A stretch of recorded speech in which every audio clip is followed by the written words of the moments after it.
Hey everybody, so today we're here to do my October wrap-up. I have a stack of very good books to tell you all about, and I promise you're going to want to read almost every single one of them, so we better get started.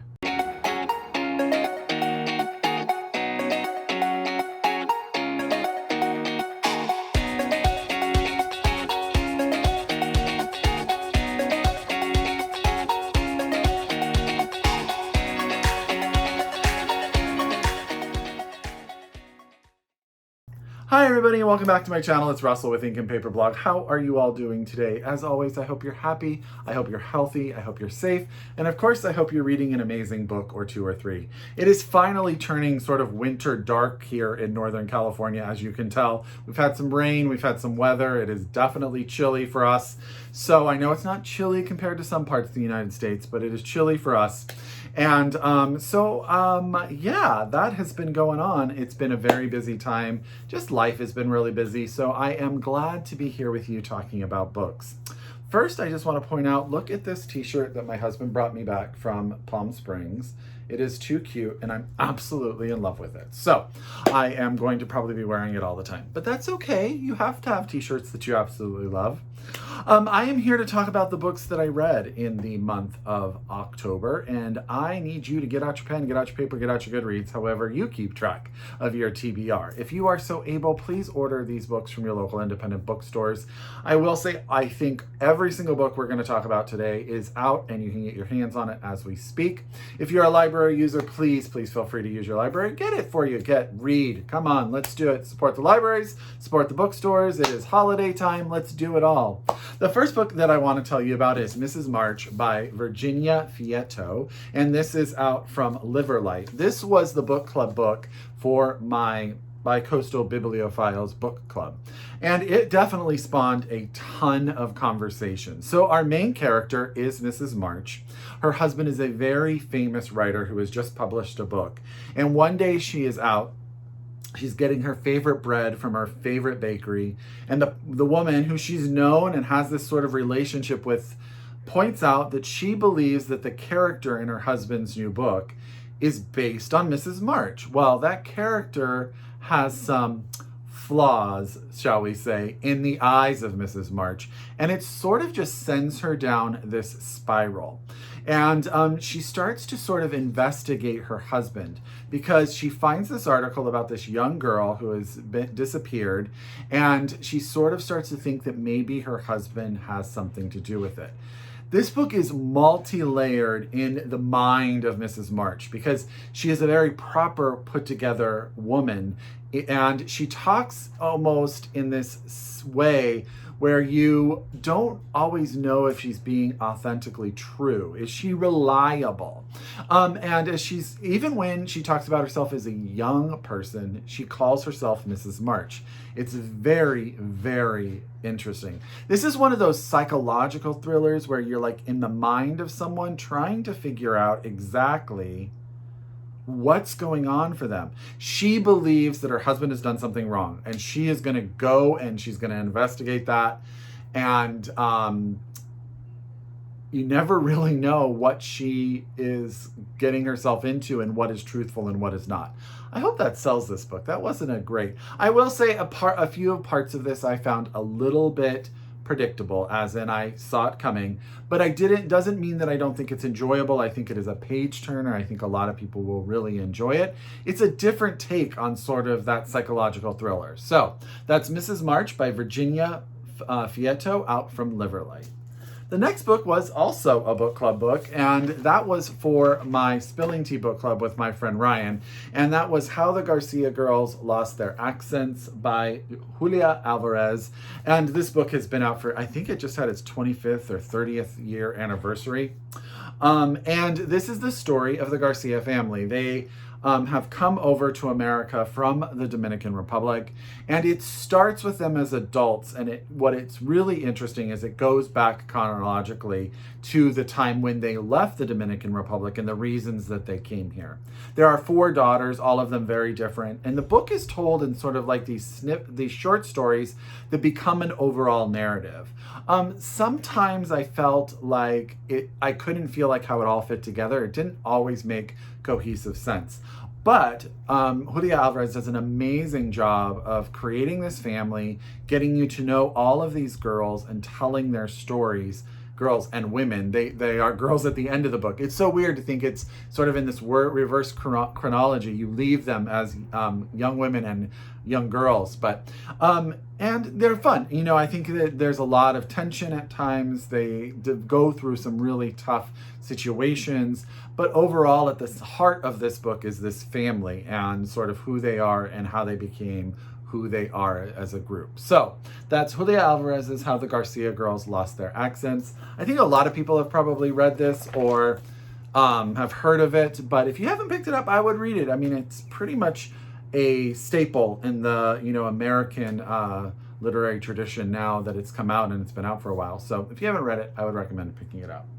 I decided then to go a little bit like sci-fi fantasy, and I decided to read Light from Uncommon Stars by Rika Aoki, and this is out from Tor.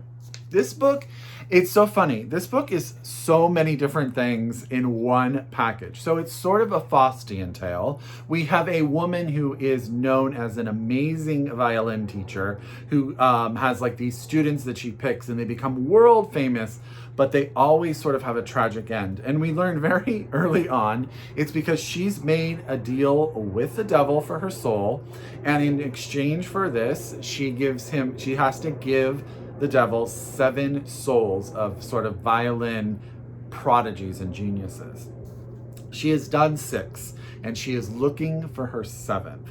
And that's when she meets a young trans girl who is really struggling with her identity, who, you know, making that transition, getting her family to buy in and not treat her horribly. She comes from a very rough home, but she is musically gifted in a way that this teacher has never seen before.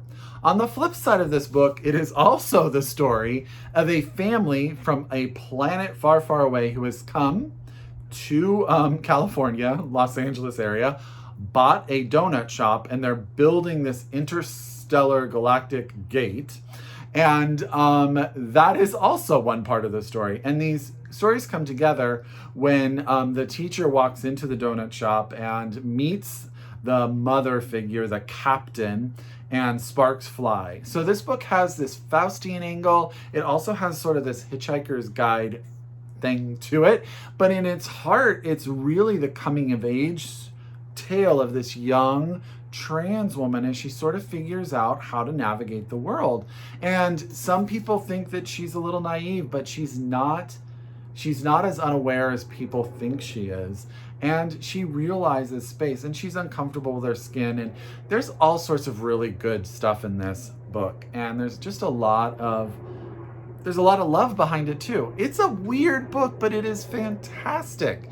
And so it's Light from Uncommon Stars by Rika Aoki, out from Tor. And let me hold up that beautiful picture for you right again. So good.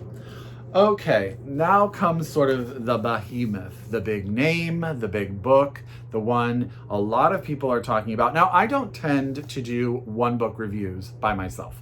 I could, but 1, they don't get a ton of views. 2, most people don't realize how hard it is to talk about a book without spoiling it when it's just the only book you're going to talk about. I'm really enjoying doing my reviews with my friend Ryan, R4, Ryan and Russell Read and Review. But those take a lot of dexterity on our parts to make sure we don't ruin anything for anyone. So when you read something that is so anticipated, like Crossroads by Jonathan Franzen, it's really hard to want to do its solo video because there's so much to dive into in this book. So this book is set in the 70s, like early 70s. The end of the Vietnam War is prevalent, and we have the Hildebrandt family. Now, Russ Hildebrandt is the father. He is a pastor, and he is going through some tough times in his congregation. Something has happened, and he's sort of been ostracized from the youth group. He is also dealing with some facts that he's just not happy in his marriage. He's not happy with his wife. I don't know if that's legitimate or not. That's for you to figure out as you read the book. We also have his wife, who is dealing with self-image issues, weight issues, and just she's had issues with mental health in the past, we learned through the book, and just sort of figuring out what to do. And they're for children. And it's impossible for me to talk about all of this, but because each child has, each but the youngest child has their own arc. They're all going through their own things. They all have their own voices. And so Jonathan Franzen is a master of the suburban white family melodrama. Like, he gets that better than almost any writer I've read. And he does it brilliantly. There are brilliant sentences, brilliant descriptions. This family is real and realized and totally complete. And they are a mess. None of them are really that likable. All of them make decisions that are questionable. And it's just about how all of these pieces, all of the pieces of this family's puzzle do not come together. And that awkward friction is where Jonathan Franzen sits most comfortably. I will say there was only one part of this book. I think that structurally, most of the first part of the book does the flashback to give you sort of relevance. And then the second half of the book, there's a flashback for Russ Hildebrandt, the father, that I felt should have been in the first part of the book, and it sort of derailed the narrative arc for me. But I was able to get over it because I really enjoyed this book. I really think this family is just so interesting, and I think you can dissect so many parts of this story, and it has a lot of tension and reality, and it's just really good. So Jonathan Franzen, for all he is, writes a really good book. So that's Crossroads by Jonathan Franzen. I want to thank FSG for sending me this beautiful finished copy. I really enjoyed it. I'd love for you to read it so we can talk about it. Okay. So you may have remembered I talked a little bit about Laird Hunt's book Zori, which is now shortlisted for the National Book Award. And when I read that book, I was floored. It may be in my top 3 favorite books I've read this year. And I had never heard of Laird Hunt. And I thought that that was a total disservice to him and to me as a reader. So I went hunting, no pun intended, for other books by him, his backlist. And I went to 4 bookstores and I could only find 1 book on the shelves. So I need to do some more looking outside of my local area. But I did find and read In the House in the Dark of the Woods by Laird Hunt. And this was perfect as an October read because it's slightly spooky. It's about a woman that gets lost in the woods. She enters the woods and she sort of gets taken in, and this circular type adventure starts to happen to her. There is something controlling the woods. There are these people who are scared of this being. She winds up at this house of this woman who takes care of her when she gets injured, but at times she sees that it's not all it's supposed to be. And she can't figure out how to get out of the woods to get back to her family. And every time she sort of leaves the situation, it had a very Hansel and Gretel-esque feel to it in a lot of ways. But in the same time, it was almost like a biblical fable about, fear and trusting strangers and, making deals with the devil and all of that. I found it completely readable. I flew through it. It's not a big book. I found it it almost was like a parable in a way. So it had sort of like this moralistic tone that it doesn't really hold to, but it just made it so easy to digest. And it was fun and interesting. It ends a little bit interesting. And I was like, I've said interesting a lot today, so I apologize. I do have a bigger vocabulary than that. But I loved it. So I am still going to try to find all of Laird Hunt's books. I think he is brilliant. And I love that I've been introduced to an author that has a backlist. I think he has like 8 or 9 books that I can get my hands on. So that's In the House in the Dark of the Woods by Laird Hunt. You can get it now because it's a backlist book. Last but not least for this wrap up is the book Under the Whispering Door by T.J. Klune, also out by Tor. Now, I'm going to start with my thing about this, okay? I have now read 2 T.J. Klune books in a row. Both of them have had these lovely, lovely covers, sort of like this whimsical YA cover. This book to me is not for young people. It is heavy. And I think the cover is a little bit misleading. But that doesn't mean I don't think you should read it, because this is the story of a man. I think his name is Winston Wallace. He unexpectedly dies early in life, and he gets taken by a reaper to this house, and he meets this ferryman who is supposed to sort of help him transition into the next stage of his, life in quotation marks. But when he gets there, he's not ready. He doesn't really believe. He wants to sort of negotiate. And we meet the characters that live in this house. We have the ferryman, Hugo, who is the one who he has this sensitive, amazing soul. And then we meet the Reaper, who is a young girl who is living there, who this is sort of her new vocation. And then we have other ghosts there. We have Hugo's grandfather, who I absolutely adored throughout this entire book.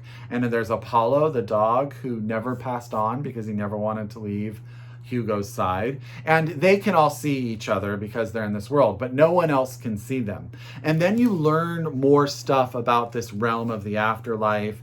There's romance involved. Wallace is not likable for about the first 3/4 of this book. Just putting it out there. He wasn't likable when a book starts. He's not a very good person, but it's a book about redemption. It's a book about moving through that. There's romance. All I will say is I was plugging along, doing fine, and about the last 30 pages, I was sobbing like a baby. Tears down the face, in a good way, like in a good, happy, lovely way, but at the same time, sobbing. It was really good. So, I really enjoyed this. I think Wallace is a tough pill to swallow. So if you're one of those people that can't get over unlikable characters for a long period of time, Wallace may not be for you, but there's payoff. I'm just telling you. So that's Under the Whispering Door by TJ Klune, out from Tor Books. So it's a smaller stack. It's only, 6 books for the month, but every single one of them was really good in a different way. Oh, I can't get a little Laird Hunt's book there to stick out. So I hope you pick every single one of these books up. As always, if you're a return subscriber, I could not do this without you, so thank you so very, very much. If you are new to my channel, I want to say thank you. I hope you subscribe, click the bell, all of that, so that you see what I do. I owe you all. I have a ton of books that I need to share with you. I need to do another reaction to the shortlist for the National Book Award. I have things coming. So as always, I encourage you to read globally, shop locally, and until next time, I wish you happy reading. Bye, everyone.